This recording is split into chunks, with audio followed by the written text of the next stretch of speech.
ओम मंगलमूर्तये नमः। ओम परब्रह्मणे नमः।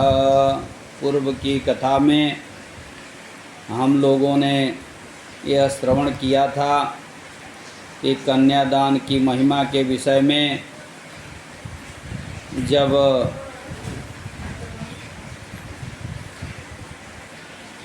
प्रेत जोन से मुक्त हुए ब्राह्मण ने परब्रह्म परमात्मा विश्वकर्मा भगवान से पूछा तो उन्होंने कन्यादान की महिमा बताई थी।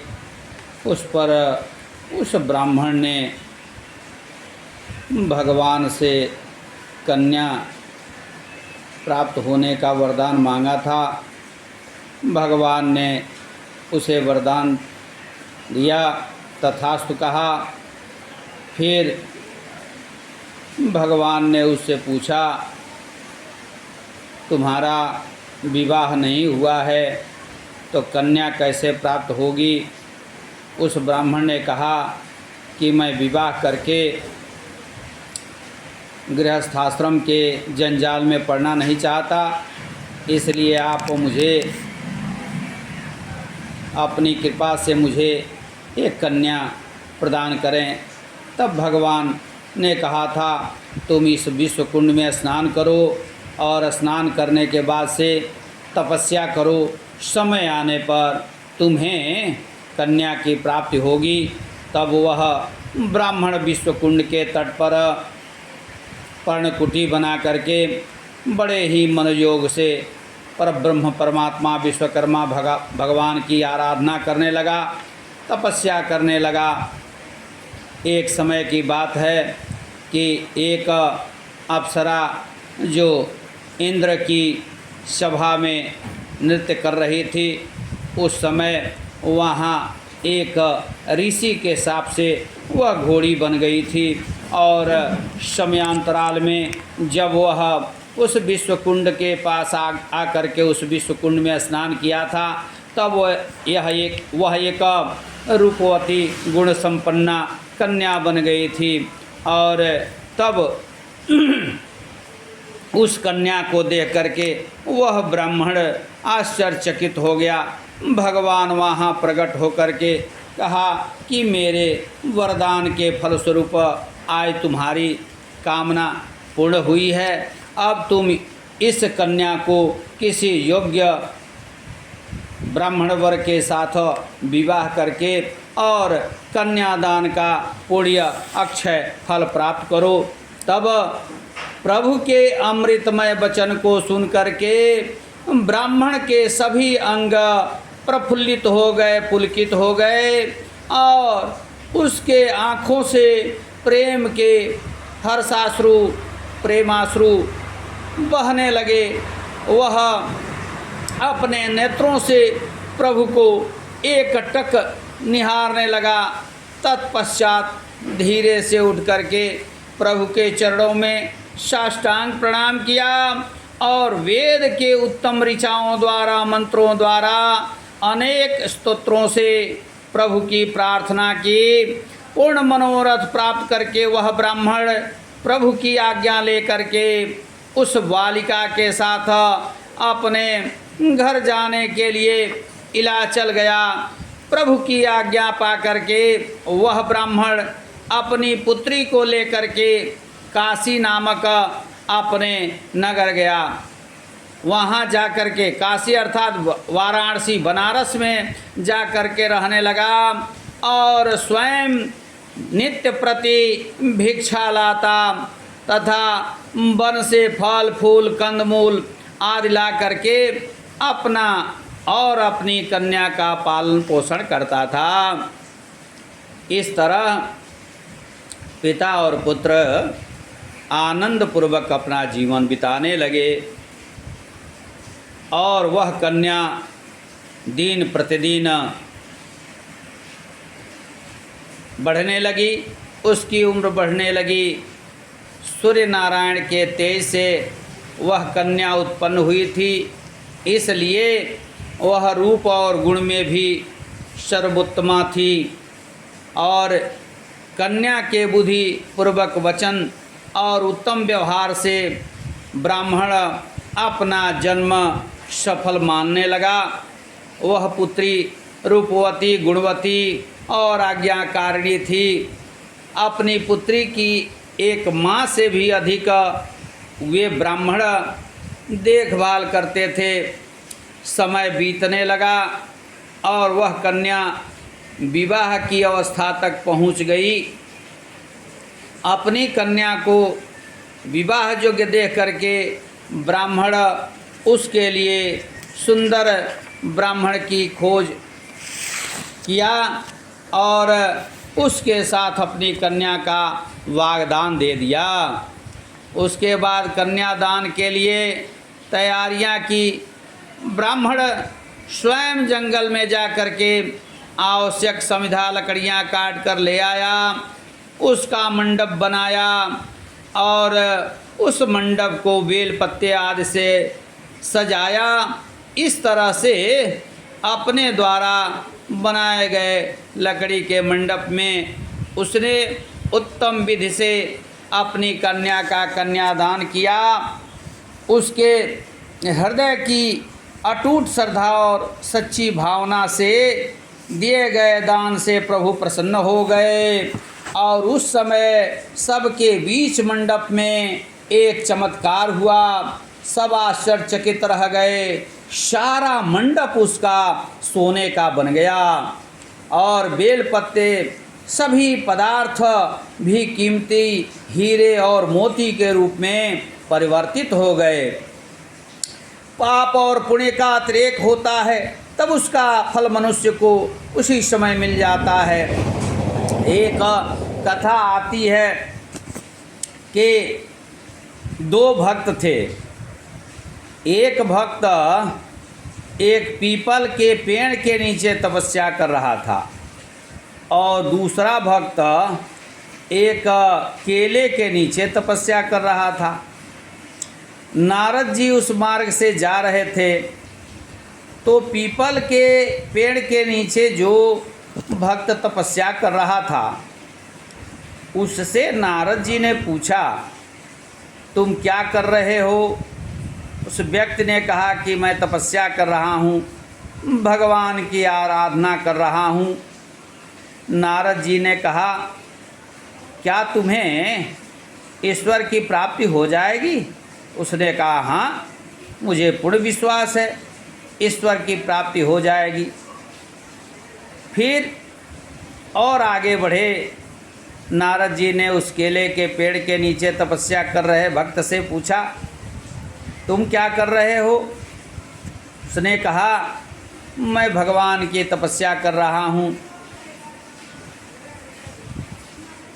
फिर नारद जी ने कहा, क्या तुम्हें भगवान मिलेंगे? उस व्यक्ति ने कहा, हाँ, मैं तपस्या में लगा हूँ, एक न एक दिन ईश्वर मुझे अवश्य मिलेंगे।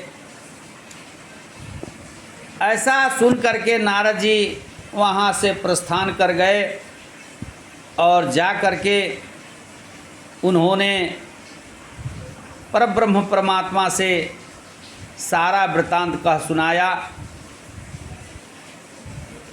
फिर ईश्वर ने कहा कि जिसकी जैसी भावना है उसी अनुरूप मैं मिलता हूँ। जब प्रेम की पराकाष्ठा हो जाती है तब मैं भक्त को दर्शन देता हूँ। उस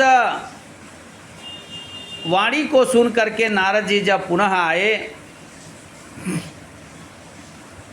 तो जो केले के पेड़ के नीचे तपस्या कर रहा था उसमें 15 पत्तियां थीं। नारद जी ने कहा, भगवान ने कहा है कि 15 वर्षों में वे तुमको दर्शन देंगे। भक्त ने कहा, ठीक है, लेकिन यह जो भक्त था यह अन्य मनस्क था, इसमें उतनी श्रद्धा भक्ति प्रेम की पराकाष्ठा नहीं थी। किंतु जो पीपल के पेड़ के नीचे जो भक्त तपस्या कर रहा था उसके अंदर प्रेम की पराकाष्ठा थी। वह सच्ची श्रद्धा भक्ति से भगवान की तपस्या कर रहा था, भगवान की आराधना कर रहा था। जब नारद जी ने उससे कहा कि पीपल के पेड़ में जितनी पत्तियां हैं उतने वर्षों में भगवान तुमको दर्शन देंगे, जब उस भक्त ने ऐसा सुना कि इतने वर्षों में दर्शन देंगे, केवल सकारात्मक बात को सुनकर के कि भगवान मुझे दर्शन देंगे, वह खड़ा होकर के नाचने लगा और इतनी तन्मयता में नाचा, इतनी तन्मयता में नाचने लगा कि नारद जी भी उसके साथ भगवान के प्रेम में, भगवान की आराधना में, भगवान की भक्ति में नाचने लगे। और दोनों इतना नाचे, नाचते नाचते नाचते नाचते जब भक्ति की पराकाष्ठा पहुंच गई, भगवान उसी समय प्रकट हो गए और दोनों को दर्शन दिया। बोलिए परब्रह्म परमात्मा के जय। कहने का भाव यह है कि जाकी रही भावना जैसी, प्रभु मूरत देखे तिन तैसी। जिसकी जैसी भावना रहती है उसी के अनुरूप उसको भगवान दर्शन देते हैं। उस पीपल के पेड़ में बहुत सी पत्तियां थी, उतने वर्षों में भगवान दर्शन देते, लेकिन वह भक्त इतना नाचा नारद जी के साथ कि उस पीपल के पेड़ की पत्तियों के बराबर वह अपनी प्रेम की पराकाष्ठा को, भक्ति को पहुंचा दिया, जिसके कारण भगवान को तुरंत उतने वर्ष मानो उसके सफल हो गए और तुरंत भगवान ने उसको दर्शन दिए। ऐसी प्रेम की पराकाष्ठा, ऐसी प्रेम, ऐसी भक्ति होती है। तो भगवान प्रेम के भूखे होते हैं, इसलिए इस प्रकार उस ब्राह्मण के कन्यादान से प्रसन्न प्रभु ने तुरंत उसे फल दे दिया और उसके बाद अपनी पुत्री तथा जामाता दामाद दोनों का योग्य सत्कार करके ब्राह्मण ने उन्हें विदाई दी और उस समय सोना, गाय आदि अनेक वस्तुएं देकर अपने दामाद को भी ब्राह्मण ने संतुष्ट किया। और जिनका अच्छी तरह से सत्कार किया है, ऐसे दोनों पुत्री एवं दामाद ने सभी अपने ज्येष्ठों को, वरिष्ठों को के चरणों में शीश झुका करके उनकी आज्ञा ली और विदा हो गए। बोलिए परब्रह्म परमात्मा के जय।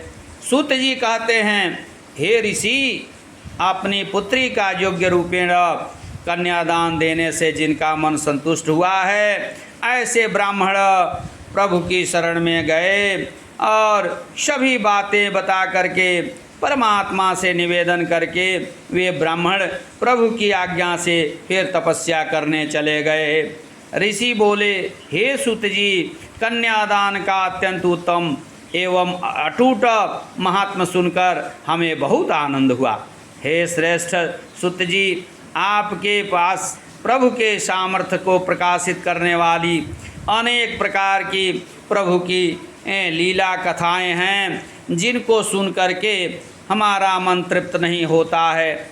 जिस तरह से प्रभु की अनंत कृपा हो, ऐसे आपके समागम में से थोड़ी देर होने की इच्छा हमें नहीं, थोड़ी दूर होने की इच्छा हमारी नहीं होती है। हम लोग आपसे दूर नहीं जाना चाहते, केवल भगवान लीला, भगवान के गुण लीला की कथा का श्रवण करना चाहते हैं।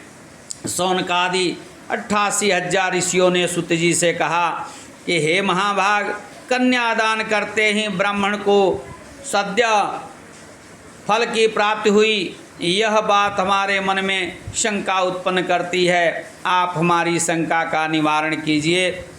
सूत जी बोले, हे ऋषि श्रेष्ठ, प्रभु की महिमा लीला अलौकिक है, जो गूंगे को भी वाणी दे सकती है और लंगड़े को भी पर्वत पर चढ़ा दे।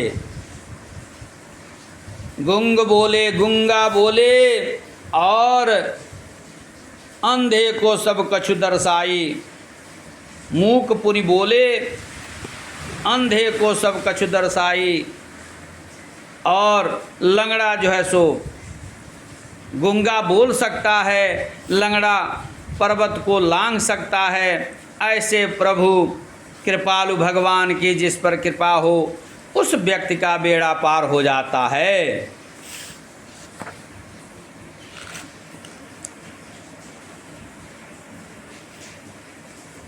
हे ब्राह्मण, एक पक्षीहार नामक शिकारी था। वह निरंतर अनेक पाप किया करता था। एक समय की बात है कि एक पक्षीहार नामक शिकारी था। वह सदैव अनेक पाप किया करता था, किंतु परमात्मा की माया से एक संत का समागम हुआ।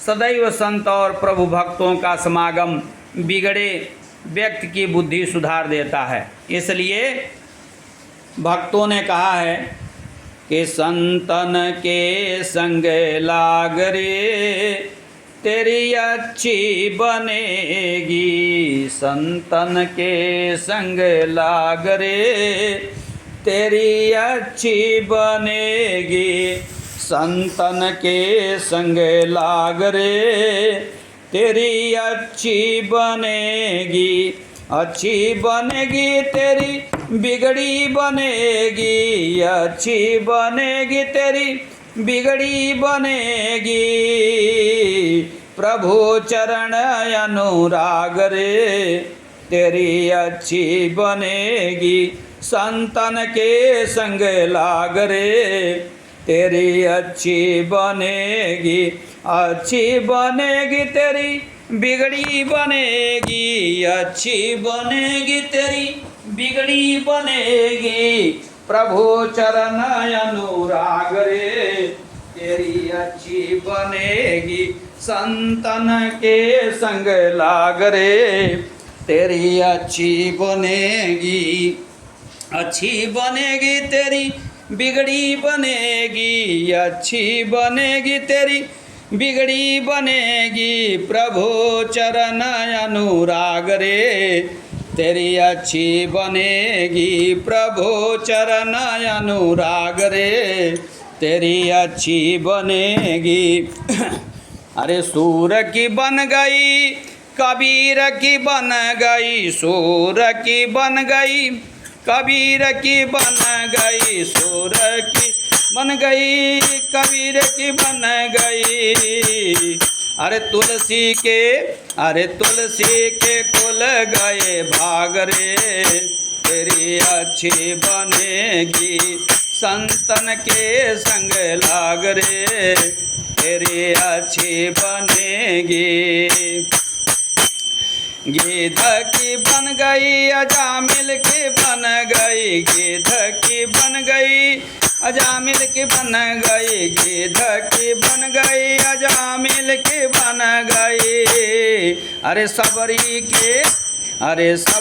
के कुल गए भाग रे तेरी अच्छी बनेगी, संतन के संग लाग रे तेरी अच्छी बनेगी, संतन के संग लाग रे तेरी अच्छी बनेगी, संतन के संग लाग रे तेरी अच्छी बनेगी। केवट की बन गई, निषाद की बन गई, केवट की बन गई, निषाद की बन गई, केवट की बन गई, निषाद की बन गई। जटायु के कुल गए भाग रे तेरी अच्छी बनेगी, संतन के संग लाग रे तेरी अच्छी बनेगी, संतन के संग लाग रे तेरी अच्छी बनेगी। ध्रुव की बन गई, ध्रुव की बन गई, प्रहलाद की बन गई, ध्रुव की बन गई, प्रहलाद की बन गई। अरे बलि जी के कुल गए भाग रे तेरी अच्छी बनेगी, संतन के संग लाग रे तेरी अच्छी बनेगी, संतन के संग लाग रे तेरी अच्छी बनेगी। प्रभु चरण अनुराग रे तेरी अच्छी बनेगी, खुल जाएंगे तेरे भाग रे तेरी अच्छी बनेगी, संतन के संग लाग रे तेरी अच्छी बनेगी। धुल जाएंगे उर दाग रे अरे धुल जाएंगे उर दाग रे, तेरी अच्छी बनेगी संतन के संग लाग रे, तेरी अच्छी बनेगी। जब वह एक बार संत जी के साथ ज्ञान की चर्चा कर रहा था, वह शिकारी जो पक्षीहार था एक बार संत जी के साथ ज्ञान की चर्चा कर रहा था, तब संत जी ने शिकारी से कहा, हे भाई, जो सच्चे दिल से प्रभु का स्मरण करता है उसे प्रभु अवश्य दर्शन देते हैं।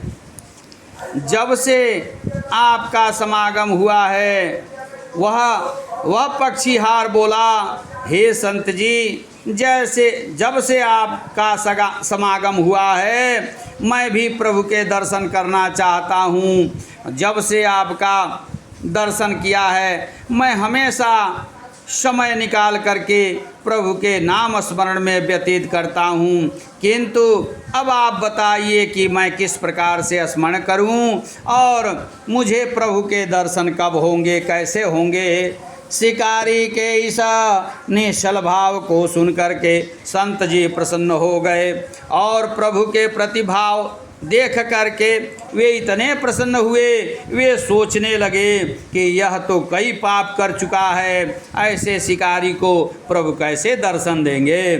कुछ सोच करके बोले, हे भाई, यदि तू 24 घंटे अहर्निश लगातार निरंतर प्रभु का स्मरण करे तो 100 वर्षों के अंत में प्रभु तुम्हें दर्शन अवश्य देंगे। ऐसा कह करके संत ने वहाँ से विदा ली और वह शिकारी ईश्वर की रटन करने में, ईश्वर की तपस्या करने में, ईश्वर की गुणलीला नाम संकीर्तन करने में इतना तल्लीन हो गया, तल्लीन हो करके वह बैठ गया और उसे ईश्वर के दर्शन करने की इतनी तीव्र इच्छा हो गई कि वह ईश्वर के नाम स्मरण में इतना ओतप्रोत हो गया, इतना तल्लीन हो गया कि उसे अपने शरीर का भी भान नहीं रहा और दुनिया क्या कर रही है उसका थोड़ा भी उसे ज्ञान नहीं था। वह अपनी शुद्ध बुद्ध भूल गया और इतना होते ही इलाचल पर्वत पर विराजमान 5 मुख और 10 हाथ वाले विश्वकर्मा प्रभु का आसन डोलने लगा।